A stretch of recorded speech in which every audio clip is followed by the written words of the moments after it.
Okay, so now we're at part two of this chapter on civil liberties and civil rights.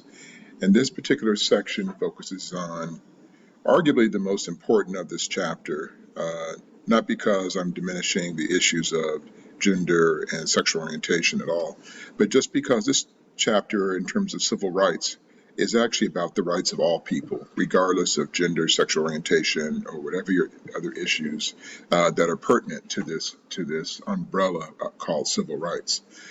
So it's important to understand that dynamic as we look at this chapter. Um, but the notion of civil rights goes back certainly even before the 19th century. But by the 19th century, the issue of slavery had become a very hot issue. And because of that, we had to sort of digress and really confront the ugliness of the story that was being told in this nation, particularly since Great Britain and other parts of the world had already abolished slavery. Even Mexico had abolished slavery by this time. So it's interesting that in the United States, we were still behind, but also it's understandable to some degree because slavery is an economic institution uh, and is fortified by racism by creating a permanent underclass of people that you could, you know, you prevented them from reading and writing, and if they got caught reading and writing, you would basically kill them because you wanted to institute a framework that allowed for them to be considered ignorant and uneducated to perpetuate their ability to work in the fields and to build the economy of the country. Uh, so the beginnings of the civil rights movement start in 1848 in Seneca Falls with the abolitionist movement. Excuse me, with the well, it starts with the abolitionist movement and then moves into the women's movement, which is really the beginning of the catalyst for change for both. Um, so in this instance, when we get to the Civil War in 1861, it becomes, of course, as you know, a battle that really confronts the issue of slavery, and in that, the country almost tears itself apart. Uh, I think there are approximately 600,000 plus individuals that were killed during the Civil War, which is unheard of. Now, at the end of the war, there were a series of amendments that were called the Civil War Amendments, and they were the 13th, 14th, and 15th Amendments. And effectively, it works in this process. The 13th Amendment basically banned slavery in the U.S. and of course, the territories of the U.S. The 14th Amendment granted them citizenship and equal protection. And then the 15th Amendment gave them the right to vote. Now, it's interesting just because, we put these wonderful pieces of, or wonderful thoughts into a written format called an amendment, which then now makes it law, constitutional law, doesn't mean that everyone's following the orders, right? And I think this is where the problem begins, that people don't follow, what is actually required of them by law. Certainly the southern states did not. They did early on only because the Union troops were placed in the South to make sure that as the institutions of slavery were undone, that there wouldn't be this pushback against the blacks in the South.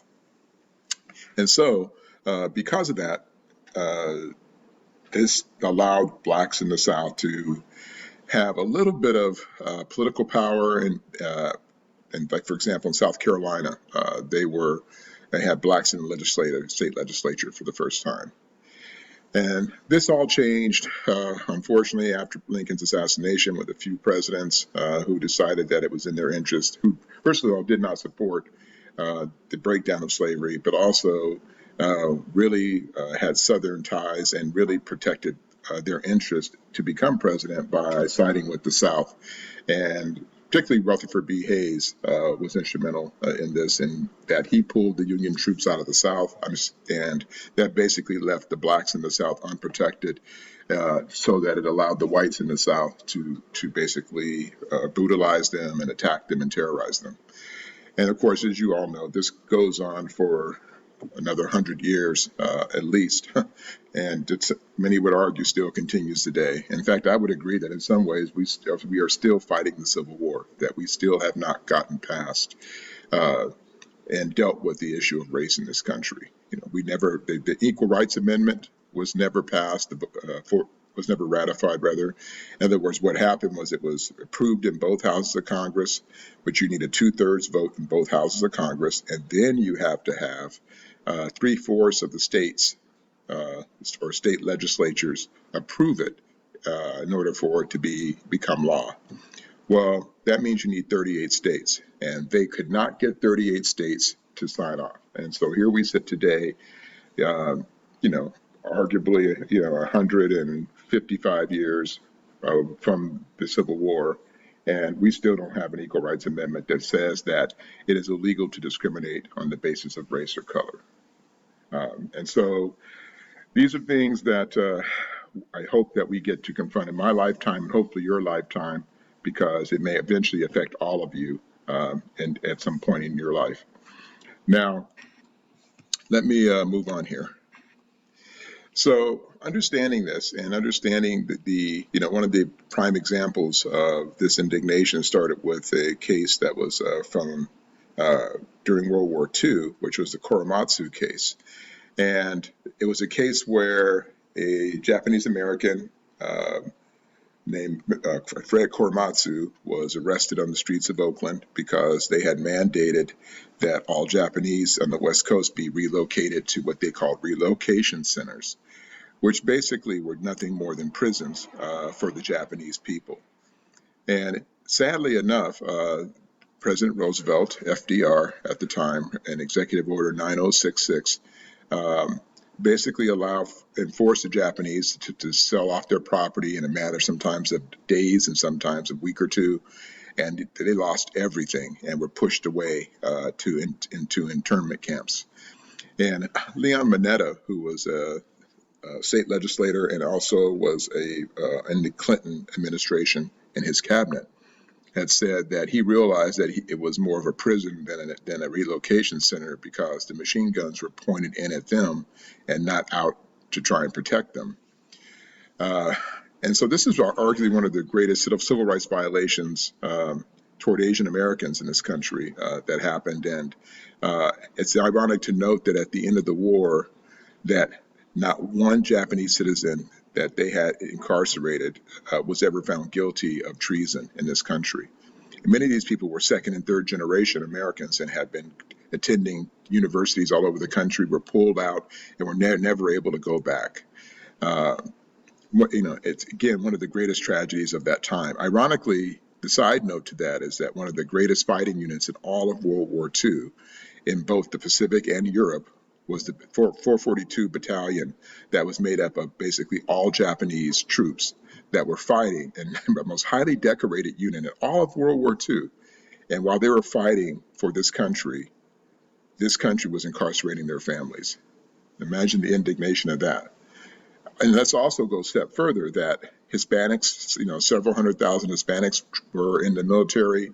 African Americans, of course, were in the military. Of course, they weren't allowed. African Americans were not allowed until late in the game to be able to even carry a gun. They were basically cooks and menial labor in the military.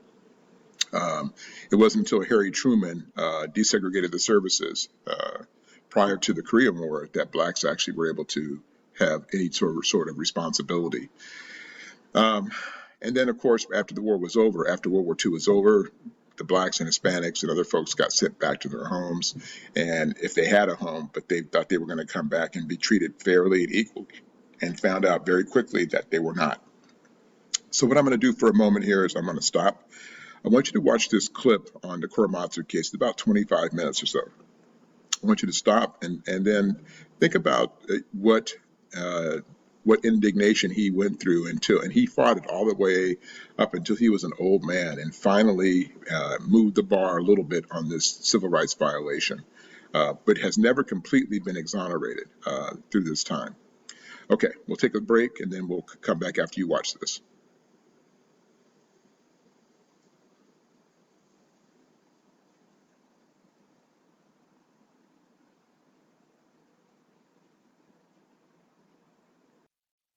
All right, so we're back now, and I hope that it was disturbing enough for you to understand that just because this was the Japanese that were being treated this way at this point, that this could actually happen to anyone, and that we have to recognize frequently that when we talk about these issues, that it's not just about one group or another group, that anything that can happen to one group can certainly happen to another group if your group is found to be or interpreted to be or interpreted in a negative light, that you could be attacked by the entities in the country, and that's an unfortunate reality that we still live with. Now, in terms of how the government justifies its notion of how it's going to treat people, and how they justify sometimes committing actions that discriminate against one group, is based on a sort of a notion of what they call classification. And one of the primary classifications they discuss is called suspect classification. And this is basically where they can basically identify a particular race, and if there's a compelling justification for them to discriminate against that group, then they can institute laws and policies to be able to impede that group or ask that group to do things that they would normally not have to do. So just like more recently, Muslims in the country have been, they could justify how they've been attacking Muslims because of historical context of 9/11 and the wars in the Middle East and terrorism. And so this is a justification for asking Muslims to do what other folks normally shouldn't have to do, or to be sort of targeted by the authorities, if you would, sometimes. And this is one of the problems that exists.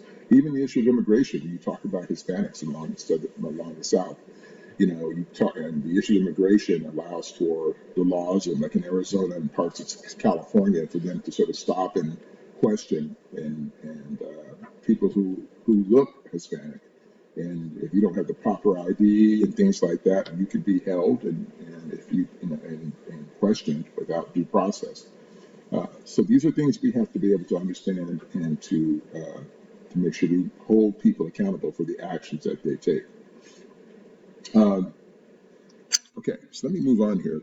Like I said, I'm not going through everything on every slide. That's for you to do, and they're all available, of course, in each chapter in the modules. So feel free to keep moving on. But in this context, I want to talk about the issue of race.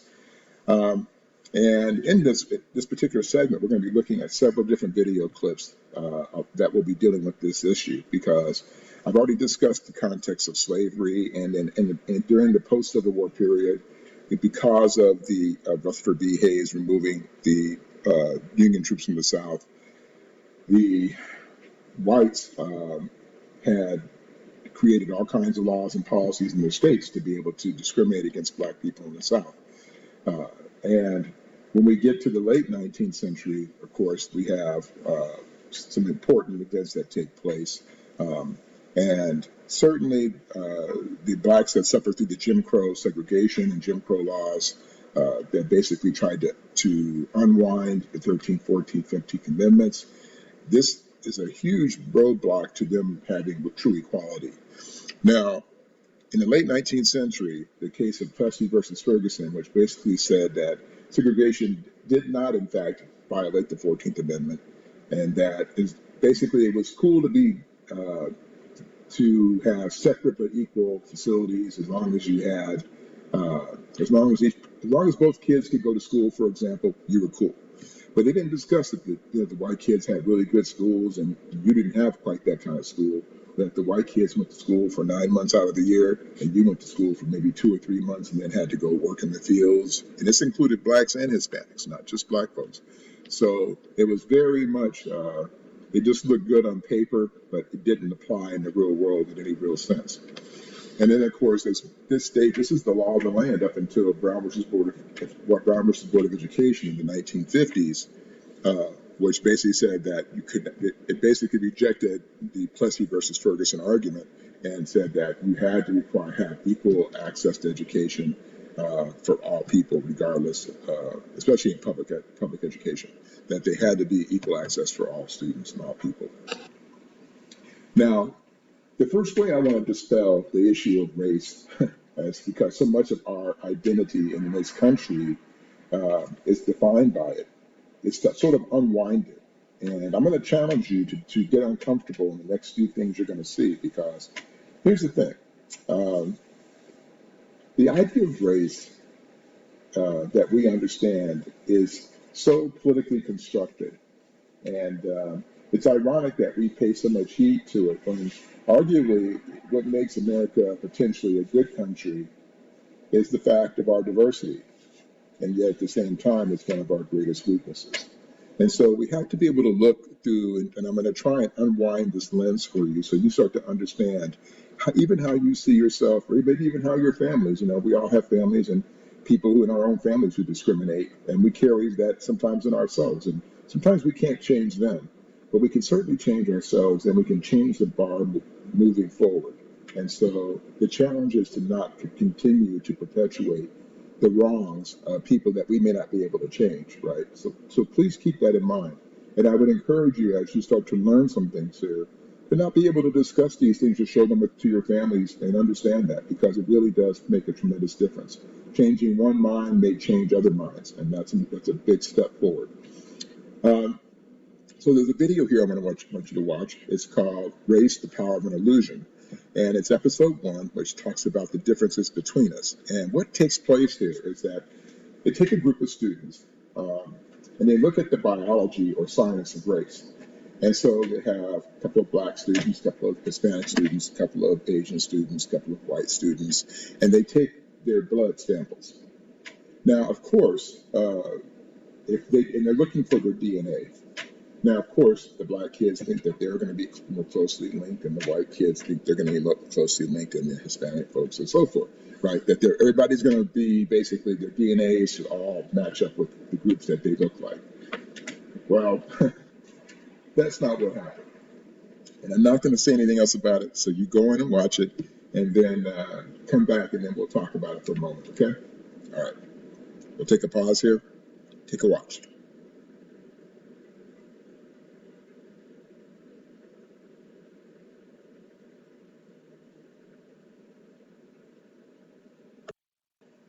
Hey everyone, so I bet you're quite surprised to find out that the people who thought they were closely alike were not at all closely alike. That in fact, the groups were completely mishmash of people based on just biological commonalities based on their DNA. And so that really shows you that the notion of who we are as people is really not what people think it is. And people who don't look like you at all could very much be related to you. And yet with the 3% of our DNA approximately that separates anybody in the planet, any human being, that we let that 3% define so much about who we are. And that the idea of race really is a myth, that it really is not based on any real science, that we really are human beings after all.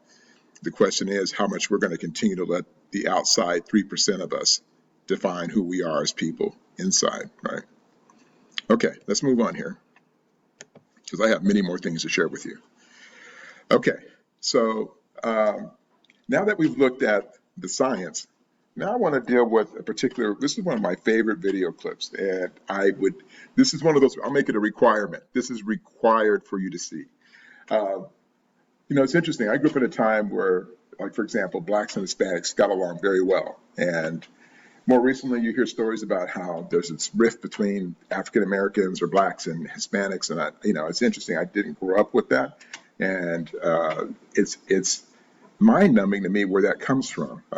And so on one hand, a lot of it's based on mythology, a lot of it's based on, even in Mexico itself, that there are, if you're lighter, you're considered, more European. If you're darker, you're considered more Native American. And so the lighter ones don't like the darker ones. And so it's really, sadly, a reality of human nature that we find ourselves in this position. But because our college is predominantly 90+% Hispanic students, I think it's important to address some of these as well. And so this particular video, Dr. Henry Louis Gates, who's a very famous author, I should say, on this issue, goes into Central Mexico and Latin America to look at the Black impact in this area.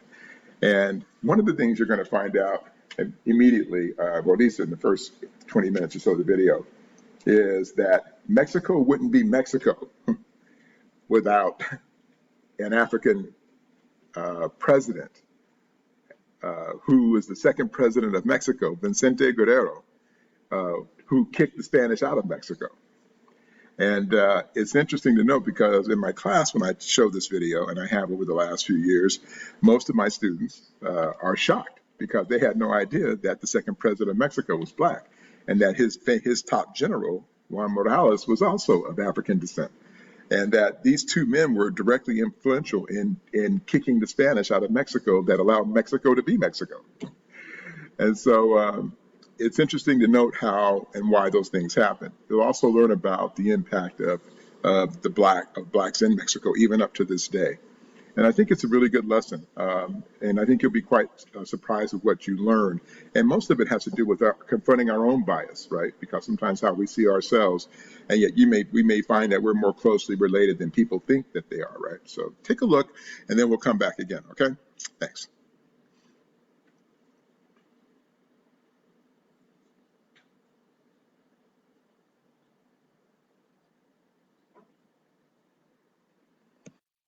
Okay, so welcome back again. And I bet some of you are really tripped out by the fact of what you just saw and surprised at how much influence Mexico had and Africans had in daily life in Mexico. And a lot of the traditions and culture and different aspects are tied directly to African roots. Which is pretty cool and pretty powerful. I had several students who would actually come back to me after they learned their backgrounds and found out that they did have actually, that they were a descendant of these groups of people. And it was pretty fascinating. And they were very, very proud of the fact that they had learned new information about their families. And there's nothing to be ashamed of in that. That's the beauty of culture, right, is that. So I was thrilled and they were thrilled to learn as we helped each other develop our backgrounds and history. Okay. Let me go further here. So one of the things, these next couple of charts just illustrate some changes in how we see the issue of discrimination. These focus primarily on black folks, but also you could argue the same issue deals with other groups as well. But the question of whether discrimination is currently a barrier to black progress through all the groups, meaning the baby boomers, Gen X, and millennials, that most people feel strongly, especially looking at the latter part of the chart, that is one of the impediments to progress for blacks in our society. And the next chart here reflects on the issue of immigration and immigrants to the country. And it asks the question, are immigrants are they a strength or a detriment to our country? And you can see here, based on the chart, that the majority of people across all generations realize the impact and the necessity of immigrants in our country, and that they do, in fact, strengthen America. Unlike the talking points that you may hear from the media sometimes, that immigrants actually are an important component in our country and have contributed greatly to the success of America. Now, I put this in here, and I know it's hard to look at because I wanted you to see the reality of race and racism. And when we start to accept the ugliness and reality of when people say they hate. And here, I'm going to share this with you from this mindset that even when people would say, oh, I don't like that group of people, but I would never do anything to them, I just don't like them. Desmond Tutu, who was a famous South African bishop, once famously said that those who would basically sit back and watch injustice happen against a group of people have chosen the side of the oppressors. And that's really powerful, that even in our silence, if we stay silent when people are saying ugly things or admonishing a group of people because whatever reason they don't like them, but our silent voice is giving them power. And even if that, you or an individual would never take action, the fact that people would sit back, and I guarantee the people in the video, in the clips here, or in the pictures here, many of them would never do that themselves. But the fact that they would tolerate that they would stay silent while others who hate that viciously would do that, is just as guilty. The gentleman who's at the top there, who was lynched, the one in the bottom right who was lynched and burned alive, and the little kid to the right over here, and he's smiling like he's watching like they were at a barbecue of some sort. This is the reality of the hard truth about racism. And again, if I wanted to, I could have loaded 1,000 pictures in here, but it's just hard to look at. But it's important that we confront this reality it, and realize that there are people who have, and why people feel the way they do, and why people are fighting the way they're fighting today. Uh, and so, again, these things were going on well into the late 20th century. So this is not, these pictures are from probably the early to mid 20th century, but these actions were being committed uh, well into the late 20th century. Now, in terms of progress, the really cool part about this is that the civil rights movement went through many evolutions and growing pains, and some were, through all the ugliness, there were moments where the light of hope really shined through. So I have a couple of clips here, and these are shorter clips that I want you to take a look at. Um, One is from the century, but they're both from the century America's time, but they're from different iterations. One from the mid 1950s, the other one is from the early 1960s.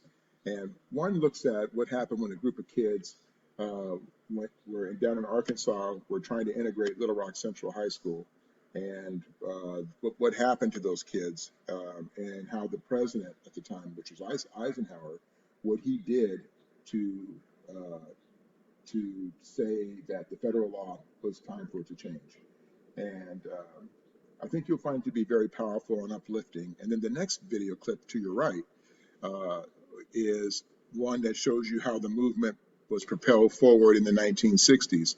It also shows you the fact that people had to sometimes put themselves on the line in order to be able to have change instituted. And many of them died trying to do that. So sometimes, the people who have sacrificed their lives at the altar of democracy and freedom, which America always held itself out to the world like it was this wonderful place to be, but it was only telling the story of one group of people and silencing the voices of all the others. And so I think you'll find it powerful. I think you'll like the last part of it, particularly when the March on Washington, D.C.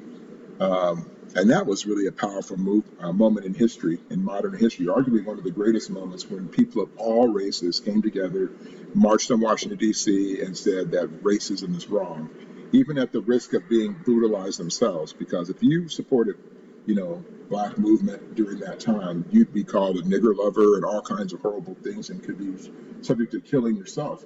So for these people to have put themselves out there is a very powerful thing. So take a watch, check out both of them, and then again, we'll continue on in this chapter.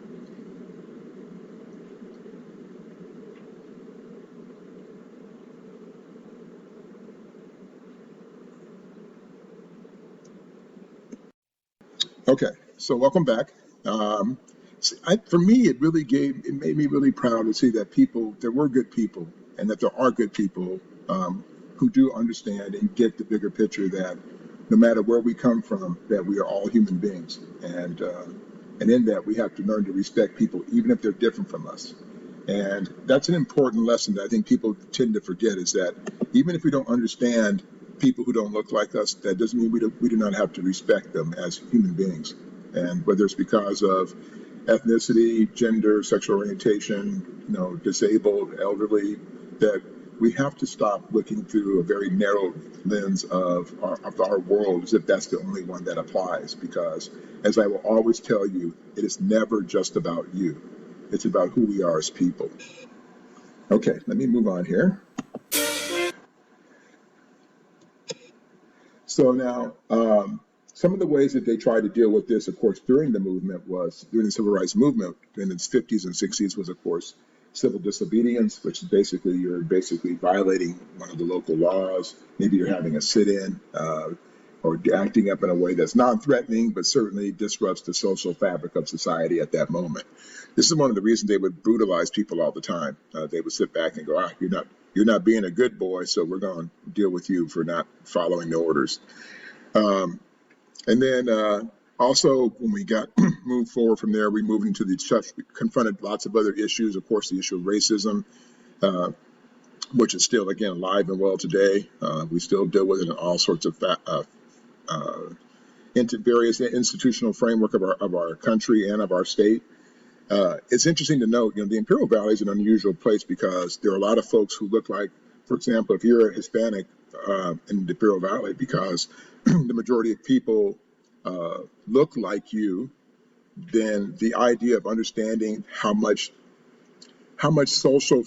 social forces are pushing against you is sometimes hard to see because you're not in the midst of other parts of the state or other parts of the country where this type of racism exists.